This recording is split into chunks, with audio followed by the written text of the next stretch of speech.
How to live true to yourself. Have you ever looked in the mirror and felt like a stranger was staring back at you? We smile. We laugh. We nod, but deep down, something feels missing, a quiet ache. A silent question, is this who I really am? We spend years trying to become someone, to be good enough, successful enough, loved enough. We wear smiles we don't feel. We say yes when our soul is screaming no. We follow the crowd and silence the whisper inside us, but at what cost? Somewhere between chasing approval and fearing rejection, we forget how to be ourselves, not the version filtered by expectations, not the image we polish for the world, but the raw, honest, vulnerable truth of who we are. We've been taught that being accepted is more important than being authentic, so we shrink. We twist. We hide, and we call it normal. But normal feels empty. That's not living. That's performing. The Buddha once said, better to live one day authentically, than 100 years in falsehood. And yet, most of us are trapped in masks, some so familiar, we forget we're even wearing them. But what if we could take the mask off? What if there's a way to live without pretending, to speak without fear, to walk this life fully awake, and fully you? In this journey, we're not just asking, who am I? We're asking, how can I live true to myself in a world that keeps asking me to be someone else? This is not just a question of identity, it's a question of freedom, because every time you betray your truth, you lose a piece of your peace. So today, we begin a journey, not toward becoming someone better, but toward remembering who you were before the world told you who to be. Welcome to the path of living true. Welcome home. So, if we're not the masks we wear, then who are we, really? That's one of the oldest, deepest questions we can ask, and yet, most people never find a real answer, because we often start by looking in the wrong place. We think we are our name, our job, our personality, our history. But let's pause for a moment. If your name changed, would you still be you? If you lost your job, or moved to a new city, would you disappear? If your personality evolved over the years, as it always does, did the real you vanish with it? The Buddha taught something radical, something beautiful, and something profoundly freeing. There is no fixed, permanent self, no unchanging me that we can cling to. This teaching is called anatta, the doctrine of no self. It doesn't mean you're empty or meaningless. It means you're limitless, not confined to one role, one label, or one version of yourself. We suffer because we cling to identity. I am this kind of person. I must act this way. I can't change, because this is just who I am. But that's the illusion. Your thoughts, they come and go. Your emotions, they rise and fall. Your beliefs, your body, your preferences, all of them change over time. So why do we insist that the self is something solid? The truth is, you're not a thing, you're a process, a living, breathing, unfolding awareness. You are not the roles you play. You are the one who is aware of the roles. You are not your emotions. You are the space in which emotions arise and dissolve. You are not the voice in your head. You are the one who hears it. When you understand this, something miraculous happens. You stop trying to fix or improve yourself like a broken machine. Instead, you become curious, open, spacious. You begin to realize, I don't need to hold on to a fixed identity to be real. I can let go, and still be whole. That's what freedom looks like. So when people ask, who are you? Maybe the most honest answer isn't a name or a story. Maybe the most authentic answer is silence, a presence, a gentle smile that says, I am here. I am aware. And that is enough. Imagine a bird, born to fly free, but raised inside a cage of golden bars. It still sings.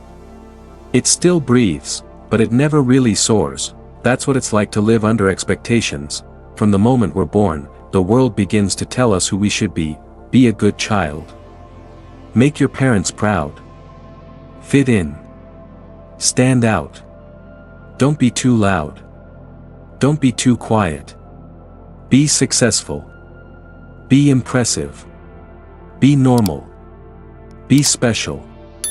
And so we bend ourselves into shapes that aren't ours. We smile when we're sad. We say yes when everything inside us wants to scream no. We chase careers, relationships, and lifestyles, not because they're true to us, but because they're expected. But here's the thing, every time you choose expectation over intuition, you abandon yourself, and the more often you do it, the easier it becomes to forget who you ever were in the first place. Buddhism teaches us that this suffering, this deep disconnect, comes from attachment to image, attachment to praise, attachment to the illusion that if we meet the world's standards, we'll finally be enough. But that's a lie. There's always another box to check, another role to play, another version of you to perform, until one day, you're just exhausted. The Buddha said, there is no path to happiness. Happiness is the path. But when you live under expectation, every step feels heavy, like you're walking a path that belongs to someone else, because you are. Here's a question we rarely ask, who would you be? Without the pressure to become someone, if no one expected anything from you, no applause, no judgment, no roles to fill, what would your heart choose? Would you still chase the same goals, speak the same words, live the same way, or would you slow down? Breathe deeper. And move differently. You see, expectations don't just come from the outside. After a while, they live in our minds. We become our own jailer, repeating old stories like, I can't disappoint them. I'm not allowed to change. I've already gone too far down this path. But here's a truth most people don't realize until it's too late, the life you live to please others will never satisfy you, because it's not yours. The Buddha called this samsara, the endless cycle of craving and suffering. It's the wheel we spin when we try to be everything but ourselves. So how do we stop? Not by fighting expectation, but by returning to presence, to awareness, to the part of you that watches, quietly, and remembers, I am not here to perform. I am here to live. You don't have to meet the world's expectations. You were never meant to. You were meant to awaken, to listen, to return to the truth beneath the noise, and that truth lives in the stillness. You don't have to chase your truth. It's not hiding somewhere far away. It's already here, waiting, under the noise, the pressure, the masks. The question is, can you be still enough to hear it? We live in a world that runs fast, loud, always moving, and when we move at that speed, we don't listen, we don't feel, we don't see, we react. Buddhism teaches that awakening doesn't happen through effort alone, but through presence. That's the gift of mindfulness, to live with. Mindfulness is to return to this moment, again and again, like the breath, to notice what's happening, not to control it, not to fix it, but simply to see it as it is. When you sit in silence, even just for a few minutes, and bring your full attention to your breath, you begin to sense something subtle, but powerful, a soft voice within, not the critic, not the fear, not the old stories or social roles, but your inner truth, the one that speaks not in noise, but in knowing.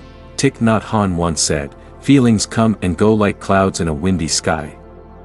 Conscious breathing is my anchor. Mindfulness isn't just a practice, it's a way of being.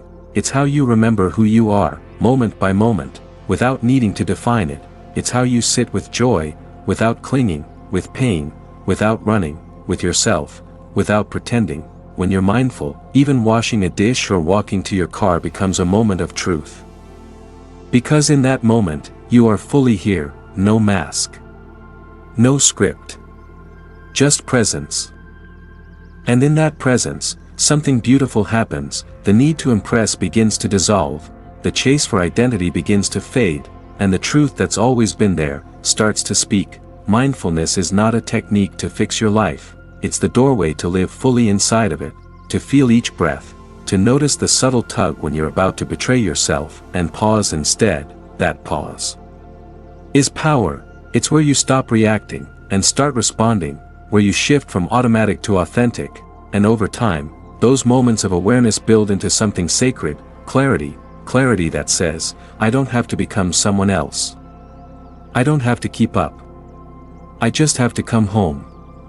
To this breath, this step, this truth.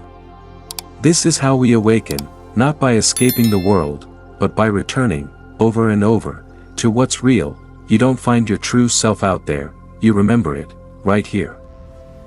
Living mindfully reveals who we are, but living authentically, that takes courage, because once you start hearing your inner voice, you'll quickly realize, it doesn't always say what the world wants to hear. It will tell you to slow down when everyone else is rushing. It will ask you to walk away from things that others admire. It may lead you to disappoint your parents, your friends, your old self, and that's where many people stop, right at the edge of their truth. They see it, they feel it, but they don't step into it. Why? Because approval is addictive, and authenticity often costs it. We are wired to belong, we want to be accepted, validated, seen, but here's the paradox. The more you betray yourself for belonging, the lonelier you become, because no one can truly love you if you're not truly being you. The Buddha didn't teach us to be liked, he taught us to be liberated, and liberation requires that we let go, not just of desire, but of identity, of needing to be the good one, the smart one, the successful one. It means daring to say, I am not who the world thinks I should be. I am who I truly am, and that is enough. But of course, that path isn't easy. Sometimes you'll be misunderstood, sometimes you'll lose things, opportunities, relationships, reputation, but what you gain is something far greater: peace, integrity, wholeness. As the Zen master Dogen once said, to be in harmony with oneself is to be in harmony with the universe. Being authentic doesn't mean being perfect, it means being honest, it means speaking when it matters, and staying silent when it doesn't. It means showing up as you are, not who you think you should be. And here's a secret the world won't tell you: the people who truly belong in your life will never ask you to shrink, they will not punish your truth, they will recognize it, and meet you there. You don't need to be louder, better, more impressive, you just need to be real. It takes strength to walk away from applause that isn't meant for you.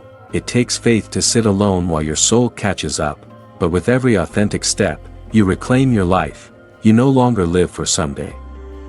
You live for now, fully, bravely, with both feet in your truth. So if you feel afraid, good, that means you're getting close, because the real you is just beyond that fear. Don't run, stand there, breathe, and walk forward. There's a question that often arises on the path to authenticity: if I choose my truth, will it hurt those I love? It's a fair question, because the journey inward isn't always a private one. Our choices ripple out into our families, our friendships, our communities, and sometimes, living honestly means saying no when others expect a yes. It means drawing boundaries that others don't understand. But here's the heart of it: authenticity without compassion becomes cruelty, and compassion without authenticity becomes self-betrayal. True Buddhist wisdom lives in the balance between the two, not one over the other, but together, like two wings of the same bird.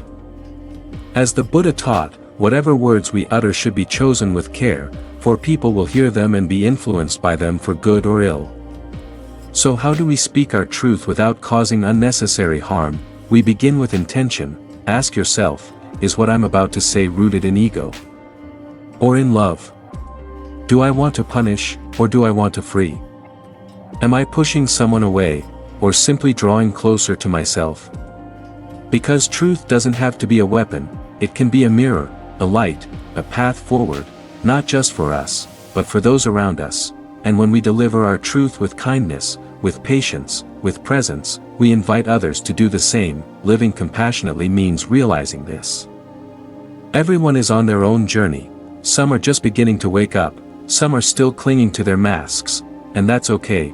You don't have to force anyone to understand you, you don't have to prove your worth.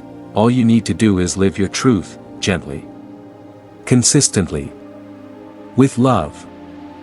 You can decline the family tradition. Without rejecting your family, you can walk a different path.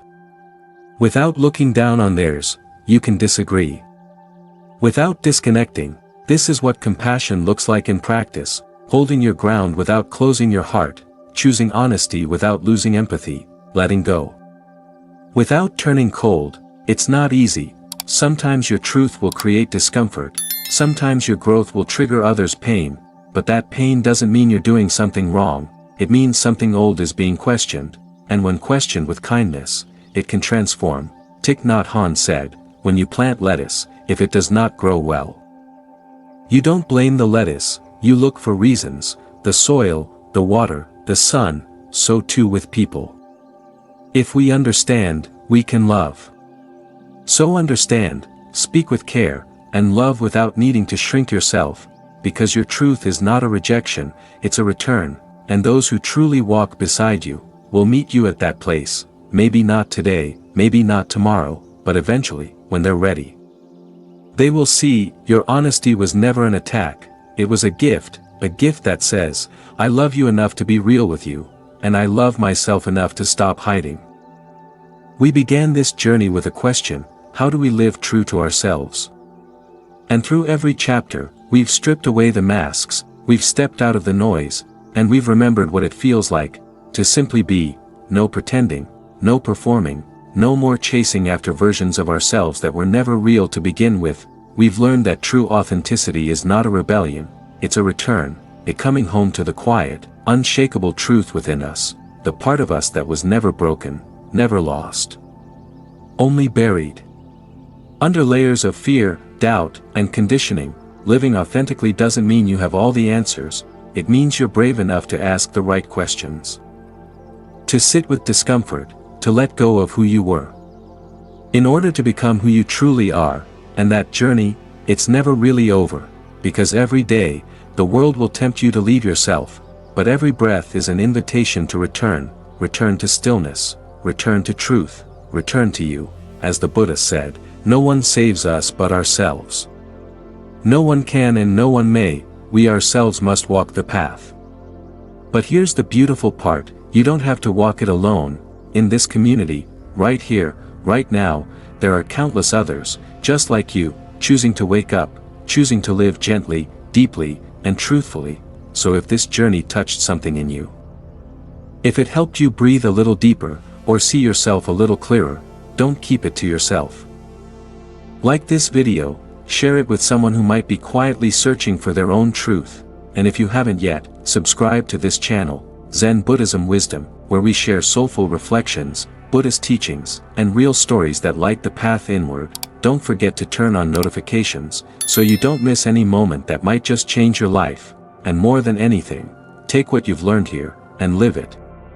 Let your life become the teaching, let your presence become the mirror, let your truth become the gift you offer the world, because when you live true to yourself, you don't just change your own life, you give others permission to do the same. So take a deep breath, and walk forward. You are home now, welcome back.